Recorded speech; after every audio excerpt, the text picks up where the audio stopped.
Welcome to another edition of Miami Herald's Dolphins In Depth podcast. I'm your host, Miami Herald columnist Omar Kelly, and joining me right now is the illustrious Barry Jackson.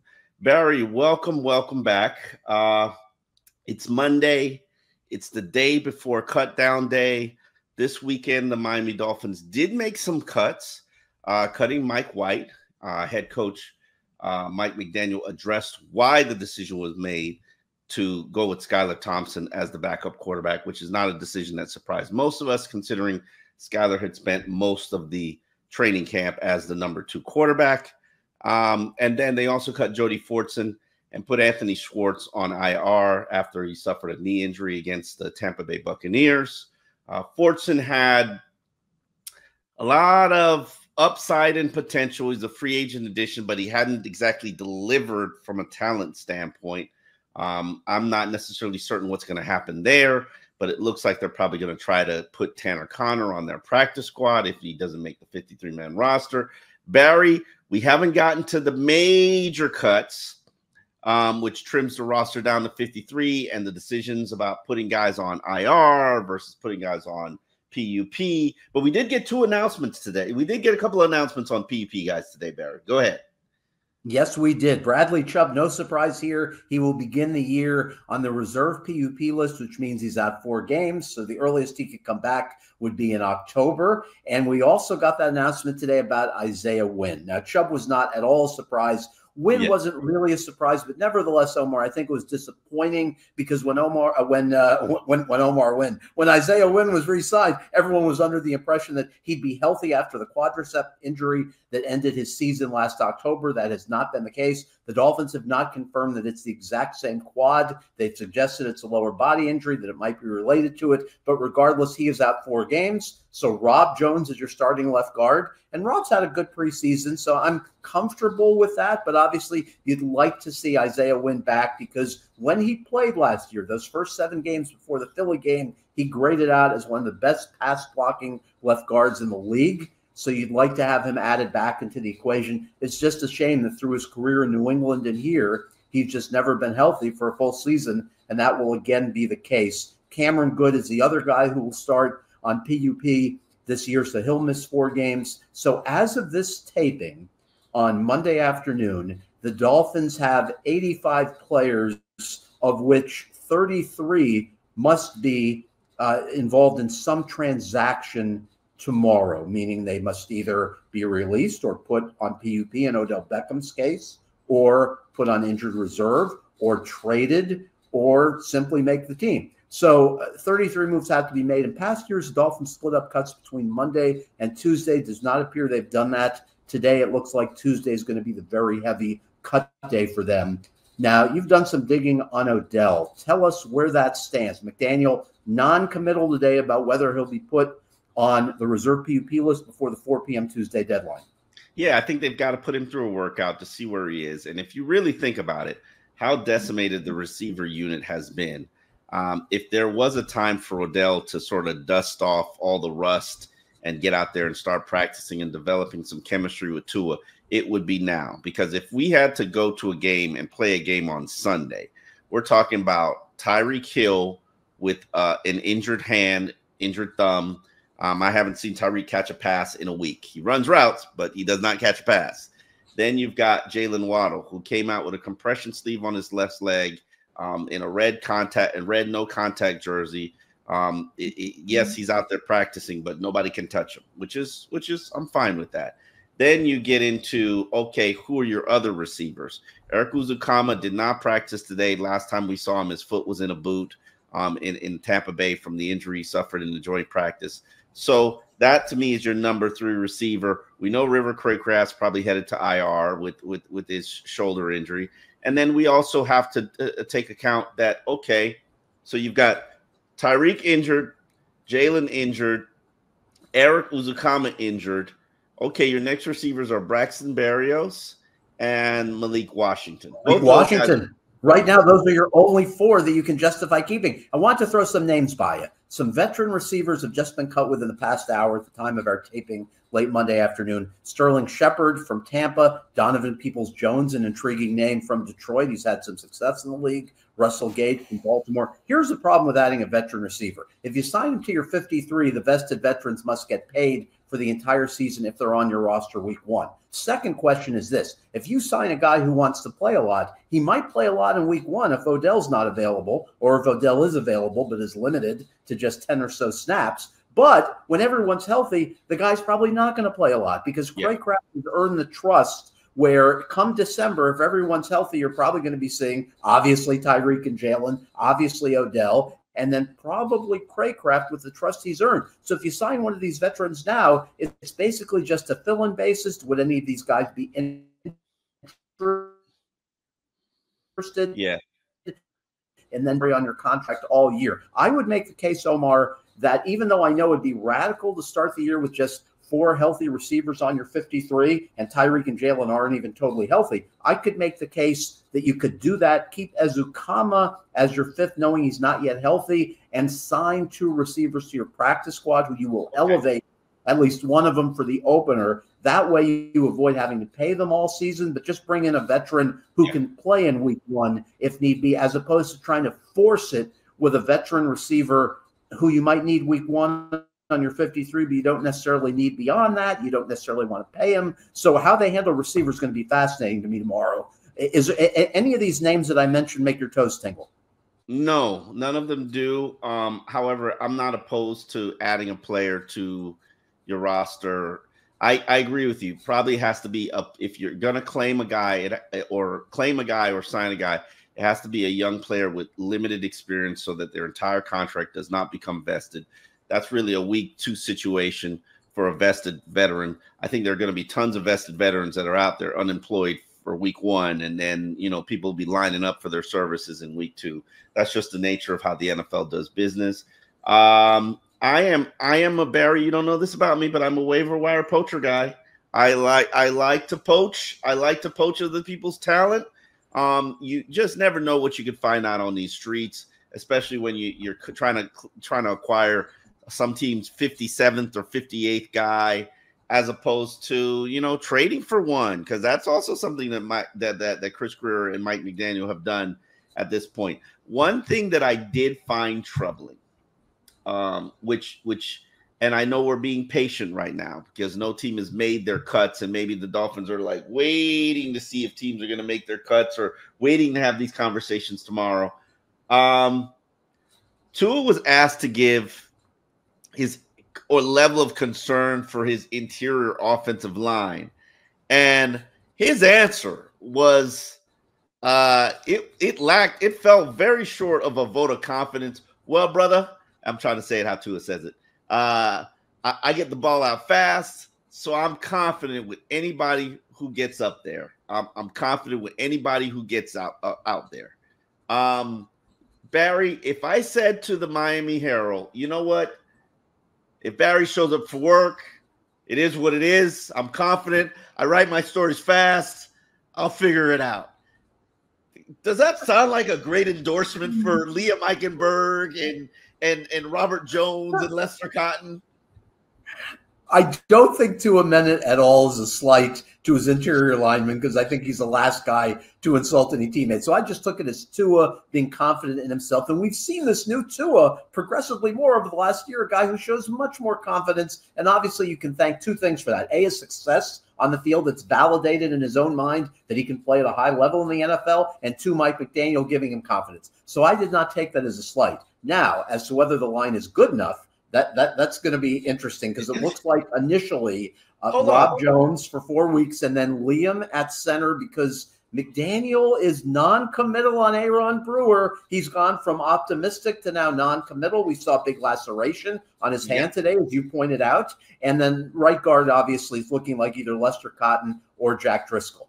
Yeah, let me address the Aaron Brewer situation. I saw his hand. We have a picture of it on the Miami Herald. If you look at the picture gallery, we're the only newspaper out there with photographer, and we have a picture where his hand, it has a gash that's this long, it bandaged up. I don't know how long the gash is, but I don't know how he did it. Maybe somebody cleats-wise stepped on his hand. I have no idea. It's not a break, but he was rehabbing today. I think he's a week or 2 away. we shall see. I find it very curious that he can't even snap with a glove on. You think about it, a bandage glove, can't we snap? But anyway, let's put that to the side and let's address a little bit of housekeeping with Tua Tagovailoa, who was asked today, did not speak last week. I think that was a little intentional. You don't have to. He's speaking this week and he's speaking next Wednesday. He spoke today. I'm sure his hope was all the Flores talk had settled down. But of course, we were going to ask a Flores question. Tua's standing on what he said. He's not backtracking on anything he said because that's his reality. And I've always said this. You could tell there was so much damage done by Brian Flores because to this day, 3 years later, Tua has never said his name. He will not say the name Brian Flores. It's just not happening. But he answered questions. He was asked if Flores has reached out to him. He hadn't. I want to point out to everybody that if you're a member of another team, you cannot reach out to a player on another team under any circumstances. It's not necessarily tampering, but it's ill-advised. And then again, if I'm Flores and Tua, I know we got beef. I said what I said in the press conference. Probably fell short of an apology, but what does Tua need an apology for me from? I was I can't even say it on a podcast. But Tua did say something that kind of made my head churn a little bit, Barry, because it got back to, it was a Hal Habib question, and it was about Tua's beginning and entry into the NFL, and Tua kind of maybe sort of insinuated that him starting wasn't a Brian Flores thing, or he was insinuating that, like, Brian Flores was trying to set me up to fail. I don't know how you interpret this. I want it. And Tua said, hey, I don't want to draw any connections. You do all the connecting dots you want to do. It's not something I'm going to speak on. Let's see how the fans take this comment. Dan, how he was highly critical of you through that process. Mm-hmm. And yet there was, I think, somewhat of a surprise that he made the change when he did. Why do you think that change to bench Brian and insert you happened if he was so down on you? It's a great question. I'm not going to answer that truthfully right now, but I think I know why. But I won't. I won't speculate or give anyone any speculations on that. Whatever you want to create to think that. But other than that, I think that'll just stay here with the organization. Do you think it's more important for a quarterback to have support of his head coach than maybe possibly any other position? Yeah, 100%. There's a quarterback-driven league. I 100% think that. Without a good team, without a good quarterback, I don't think you can do much in this league. Sure, you can have good defense. There's really good offenses in this league. You got to put up points, and you got to find ways to do that. So I definitely believe that for sure. So Barry, let me ask you this question. Following Tua's lead, what narrative would you like to create from what he just said? I think your second theory that Flores was trying to set Tua up to fail, I just don't see that. I think that's too evil. That's too perverse to think that Brian Flores would do it. And you can accuse Brian Flores of being too hard on his players. You can accuse him of being an uncooperative employee by not agreeing with Stephen Ross that losing should, or that winning should not be the priority, that finding a quarterback should have been the priority that year. But I don't think he would do something as evil and perverse as setting up Tua to fail. So my theory is that Tua believes, and again, just our theory, my theory is Tua believes that Chris Grier or Stephen Ross or someone above Brian Flores told Brian Flores, we want to see our rookie quarterback. I just think it's as simple as that. Will we ever know the truth? Probably not. But that is how I see it. Do you really believe that Flores threw Tua in there hoping that he would fail so that he could tell Chris Grier and Steve Ross, look, I told you this was the wrong pick. Let's go get somebody else. But why do it the team, I forgot what the record was at that time. It was a good record. Ryan Fitzpatrick had a firm hold on the leadership of that team. That was his team. It was literally snatched from him. Do you remember the press conference where Ryan Fitzpatrick is crying in the press conference? Yes. Brian Flores made 2 quarterbacks cry. It's an uncanny ability he has. And it blows my mind. And then do you remember who he started against? It was the #1 defense in the NFL. Like, Aaron Donald was going to eat Tua alive. And I remember vividly, like, players were calling me saying, what are we doing? Like, this is just like, here we are, we're building confidence. And then you hand the team to the rookie quarterback who wasn't ready, and the team felt he wasn't ready. It felt like Flores was trying to undermine Tua to the team as well. I am a conspiracy theorist. This is a level of like depth of conspiracy that I don't even feel comfortable going with. But when you connect all the dots, it sort of looks like he's trying to set him up to fail, or throw him into. It was clearly a throw into the deep end of the pool. I think if he had failed, and he wasn't great, obviously, as a rookie, I think Flores would have felt validated. But are you saying that he put him in there hoping he would fail? I think that's a next level of evilness that I would not think Flores is probably capable of, especially because he wants to win games. I mean, we couldn't see any clearer that winning was his priority during a year when winning should not have been a priority, because they were basically giving away the season to try to get a high draft pick for a quarterback. So that makes me think that he was ordered to do it or strongly nudged to do it by either Steve Ross or Chris Grier. Steve Ross obviously hasn't done an interview this decade except on CBS Sports, so he's never going to be specifically asked that probably. And Chris Grier would probably deny it. And also, we get so few opportunities with Chris Grier, only 3 or so a year, that I don't think the question is the time is going to be wasted to ask Chris Grier that question, because it's old news. But I just think it's as simple as Tua thinking someone ordered Flores to play him. I wouldn't go any deeper than that. I understand you're a little bit of a conspiracy guy, not a big conspiracy guy, but I wouldn't be too deep in it. But okay. He didn't like him. Maybe I don't follow the line of thinking where, because I know for a fact if Brian Flores had told Chris Grier, I don't like Tua, I don't want to coach Tua, this isn't my quarterback, Tua would not have been on their board. I know. I've been told that Tua was not on 12 different teams' board for medical reasons. There's no doubt in my mind if Flores had said, hey, this isn't my quarterback, Tua wouldn't have been on their board. So what did Tua do to make Flores turn on him, Omar? What did Tua do in his 4 or 5 months after the draft to make Flores so angry? I know it's old news. We don't want to spend a lot of time on it, but what could have caused it? Was it just lack of performance? Was it that Flores realized his physical limits? It was... I think it was all of the above, and then the theory of him being soft. Remember, he kept benching him for Ryan Fitzpatrick. Clearly, remember he said that. I remember this still stands out to me. He said they meet every week for a meeting and sit down and talk. And remember the combine conversation. And this was from Safid Dean, who I used to work with at the time. He said Brian Flores walked Tua up in the. They went into that meeting room expecting, the first sit down and meeting and introduction to Tua, expecting it to be a pleasant experience. And Tua's like, this is the furthest thing from a pleasant experience. Like, they were like, yo, this team does not like us. And lo and behold, they draft him.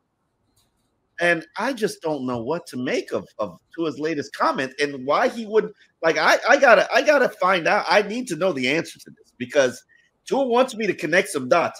I'm a conspiracy theorist guy. My dots will connect very deep. Why do you start him against the Rams?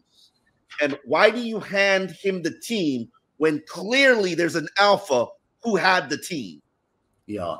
Well, what's amazing to me in all of this is if Brian Flores had not angered Stephen Ross, then Brian Flores would have stuck around. He would have probably gotten his way with Deshaun Watson. The Dolphins would have given Watson the most guaranteed money in NFL history, just like the Cleveland Browns did, and they would be regretting the move to this day if you assume that Watson's performance here would have been what it's like in Cleveland, which has been extremely underwhelming for the level of money that they gave him. So as it turns out, it worked out well for them to move on from Flores. It might not work out well for Ross in terms of losing a lawsuit, and also cost them, obviously, a couple of draft picks, a first rounder among them, for tampering. But in retrospect, it was the right move. Clearly, they've done better with McDaniel. And I know, our friend and colleague Chris Perkins from the Sun Sentinel has written that McDaniel has performed no better than Flores. And I want to bring that up to you. And we love Perk. I don't see how that's accurate. I know you can say the one-loss record is the same, but to me, how your quarterback plays is not as vital as your one-loss record, but it's a close number two. And whether they win a playoff game with McDaniel or not, you can point to McDaniel as a guy, along with Tyreek Hill, and Tua gets credit too, as helping transform a below-average quarterback to a top 12 NFL quarterback. For that, he deserves credit forever. Now, obviously, you'd like to get some playoff wins, but this theory that McDaniel is no better a coach than Flores, I just don't buy that, even though I'd like to see a playoff win. No. And not just that, but, you can't compare a number one offense, a top 5 offense. In Brian Flores' dreams, he would have had a top 10 offense. And then defensively, they outperformed last year's defensive unit, ran by Vic Fangio, not Mr. Popular. They were 10th. Brian Flores' defense was never in the top 10. I just don't. Do they fall flat in late months of the season? Absolutely. Did Brian Flores' team play well in late months of the season? Yes, until they got to that critical game that they couldn't win. Same situation, same storyline. But let's move on from the Flores. I swear to God, I don't want to talk about it anymore. But Tua just had enough too.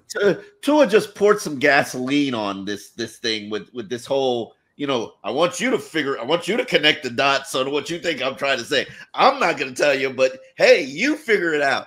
Like, I was like, man, I'm confused, but now I'm intrigued. Let's get to these cuts. They haven't been done. I will tell you, based on what I'm seeing in practice, and I can say this, I think Storm Duck's safe, Barry. We'll see. We'll see tomorrow at 4 p.m. That was intriguing. But tough decisions to make. Really, they got 16 guys that they're trying to stash on their practice squad. I think a lot of these rookies, the Brandon Peeleys of the world, Storm, maybe Storm's on fit 3, Isaiah Johnson, Jason Maitre, the safety. I think a lot of those guys are going to cut them with the hope and anticipation that nobody claims them and they'll be back at practice the next day. But there are going to be a lot of talented players cut. And Raheem Mostert, a guy who's been cut 5 times in his NFL career, including once by the Dolphins, basically talked about how tough of a day, how tough of a 48 to 24 hours this is going to be for a lot of these young players on this team. Unfortunately, we have to, dwindle the roster down until we get our, 53-man roster. So it's a sad day, also a good day because we get to start the season off and get ready for Jacksonville. And we're just excited. We're ready to go. But at the end of the day, I was once one of these guys that got released, and it's devastating because your hopes and dreams are right there in front of you, and then when you get that phone call, it just seems like that's the lasting memory. I remember when I was in Philly and got that phone call. Fortunately, I was the last guy in the building to receive that phone call, and it changed my life. Just the business side, the perspective side. And you just got to grow and learn and become a better player when teams are making those decisions. So I was able to stick with it, and to all the guys out there, I just hope the best for them, especially on this team, because we had a good roster of guys that came in, played their tails off and did everything they possibly could to make a roster spot. But like I said, it's the business aspect. So. Yeah, Barry, business is business when it comes to the NFL. I usually wear black on cut down day. Just out of respect for all these guys who have their NFL dreams. Think about it. Just about everybody in training camp, these undrafted rookies, their dream in life has always been to make it to a NFL roster. And this is going to be a difficult day, Barry. Yeah, it's unfortunate. It's part of the business, but you heard for some of these players who are good guys, and as you said, they've worked their whole life for this. To me, the most interesting decision, besides the one at corner, do you keep Needham or do you keep one or two of the undrafted rookie corners? To me, the other interesting decision is backup nose tackle, backup defensive tackle, because you don't have a lot of sexy names, but you've got players similar in ability with Isaiah Mack and Neville Gallimore. Deshaun Hand, we think, is on the team. He's one of your guys. So you know for sure that you'll have Calais and Zach Sealer. Benito Jones, who's hurt, will be on the team if he's healthy. If not, he'd be a possibility for IR for the first 4 weeks. And then you have Deshaun Hand. But then after that, you got tough decisions with Mack and Gallimore and Jonathan Harris, and you're not going to keep all three. So those are three similar players, not sexy names, but to me, you need to pick the right ones, and that's a tough call to me. Tight end. Do you keep a fourth with Tanner Conner or Hayden Rucci? Has Hayden Rucci intrigued you enough? Okay, all right. So do you keep who's claiming Hayden Rucci, Barry? And tell me the team. No one, but to me, he's shown enough where you think maybe there's something there. There's something there, and I can develop it on my practice squad. Right. Hayden Rucci, nice practice squad guy. Even Tanner Conner, who I thought was killing it before he got injured. Look at the game that you saw him play in, which was the Atlanta Falcons. That was what he had been doing all the training camp. And then he got hurt. He was wearing a red jersey today, which basically means no touchy. It's I need to invest in that a little bit more. So maybe put him on my practice squad as well. The unit I'm a little bit concerned about is wide receiver. There's nothing there to put him on your practice squad. Maybe Braylon Sanders. The rest of it is bodies. And I know somebody's going to be offended by that, but let's not pretend like what the quarterbacks have gone through, Struggle City, they haven't contributed to. And so I'm interested in getting a little bit of an upgrade from maybe a practice squad receiver that you've had your eyes on from another team. Make a nice, respectable offer and start fresh. I'm a little bit worried about Jeff Wilson. Does Jeff Wilson or Chris Brooks? Or either he or Brooks. I'll tell you what worries me. I'm worried about receivers you are because you're going to need a fourth guy who you can trust in week one beyond, obviously, Jalen, Tyreek, and Berrios. Can you trust Malik Washington in week one? Do you need a more experienced fourth guy? I think you need a more experienced fourth guy. I'm also concerned about nose tackle. We haven't seen Benito Jones in 3 weeks. We believe he's still alive. We're not sure what's wrong with him. McDaniel's going back and forth about whether he's going to play. At least Brandon Peely is very much alive. And the injury we saw on Friday night wasn't nearly as bad as it looked. He was practicing today, so that's good. I'm just not convinced they're good enough against the run, so that worries me. I'm going to tell you one other thing, Omar, that's really concerning me. Defensive end and the edge position without Chubb. Because as you've noted, Quentin Bell has gone from a wonderful story to someone who I don't want to say he's missing. I don't want to say he's in witness protection, but I do believe that the government might have changed his name and sent him to Dubuque or something because we just haven't seen much of him the last week and a half. So then you're trusting Jalen Phillips, who obviously you can trust when he's healthy, but he might be on a pitch count initially. Manuel Ogba, solid veteran, and then the two kids, Chop Robinson and Mo Kamara, and then maybe Quentin Bell. That to me is not enough in week one because even though Chop Robinson is talented and has shown flashes, we've seen enough examples where he hasn't set the edge where you think to yourself, if you need starter snaps from Chop Robinson in week one, does that worry you? It worries me. So to me, I know Ngakwe's still out there. The Dolphins and other teams did not want to deal with him, but there needs to be more, I think, at least in September. Here's Mike McDaniel, probably without naming names, issued maybe the biggest criticism of a player that I've ever heard in the Mike McDaniel career. He was talking about if you put it on film and you show that you can't do this, everybody is going to pick it up and they're going to see it and they're going to attack it. And without naming names, he was talking about Chop Robinson because The last two teams that the Dolphins played ran at Chop Robinson, and they got good runs on Chop Robinson. And teams are going to run at him when he's on the field, unless he's down. And I think he's going to be a situational pass rusher. I think he's going to be an elephant. For those who don't understand what an elephant is, and the elephant is a guy who walks around and picks where he's going to attack. And, you know, he cherry picks. So the defense is built. The 10 players are covering the 11 offensive players, and then Chop decides what gap or what area he's going to attack.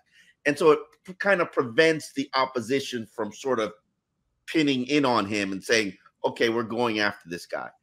But based on what McDaniel said, which is 100% factual, I think the Dolphins know they cannot play him on a first and second down situation because they know, hey, teams are going to run at him, and this is something that he's going to have to fix. Now, I know I've harped on this a lot, trying to explain it to Dolphin fans who have this fantasy land thought process that this guy's going to be the rookie of the year, he's going to be sensational, and even Tua did name him as a top defensive most improved player, to your question. And I thought that, you know, he is a good pass rusher. His get off is really rare and unique, times it well.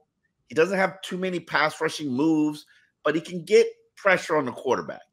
The problem I have is you're a one-dimensional player if that's all you can do, and that's all he can do right now. So yeah, I was so scared to see a guy drafted in the first round who had 15 tackles last year. And I know obviously there's a lot more to his game. We love the bend, we love the speed, we love the first step, but it's hard for me to reconcile that stat. How can you play as many games as he did at Penn State and have 15 tackles if your run defense is as good as it needs to be an NFL player? My biggest fear with this team, Omar, is that they're going to be gashed against the run. I hope it doesn't happen. But last year, that was one of their biggest strengths. They allowed 3.8 per carry, tied for 5th best in the league. They had a stout run defense, and that to me was every bit as important as anything that they had last year outside of obviously Tyreek. You know, the Tua Tyreek Waddle thing is number one. But if you look at why else they were good last year, you'd point to running game, you'd point to run defense, you'd point to Jalen Ramsey beyond the passing game. And if their run defense should go from top 5 in the league to bottom 10 in the league, then I think it's really a worry. The one guy you don't have to worry about, well, two, Calais and Zach Sealer.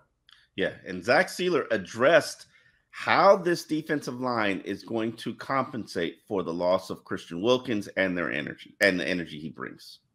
And I think what we talked about as a D-line, like, look, people are gone, new people are here, some people are still here from last year. I think as a unit, the goal was we need to step up and bring that energy as a unit. Not one guy and to bring the energy, but all of us bring it every day. And I think we did a great job doing that this camp.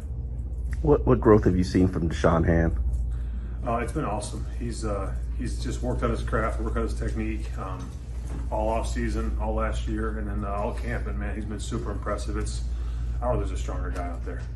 Seeing some of the plays he makes, that man he's a load. And he's done a great job at learning how to work off each other, play off each other, and kind of play freely, as in making the defense work for you and learning how to make those plays that would come to you and not to stress, not that he was doing this, but not to stress plays that weren't coming your way. That's an issue sometimes with guys, is trying to work or force a play when there doesn't need to be. The calls will dictate what time's your time and what time's not. So it's been great to see guys grow, and especially Deshaun grow in his game. Yeah, I think that's the area I probably have the most concern about with this team.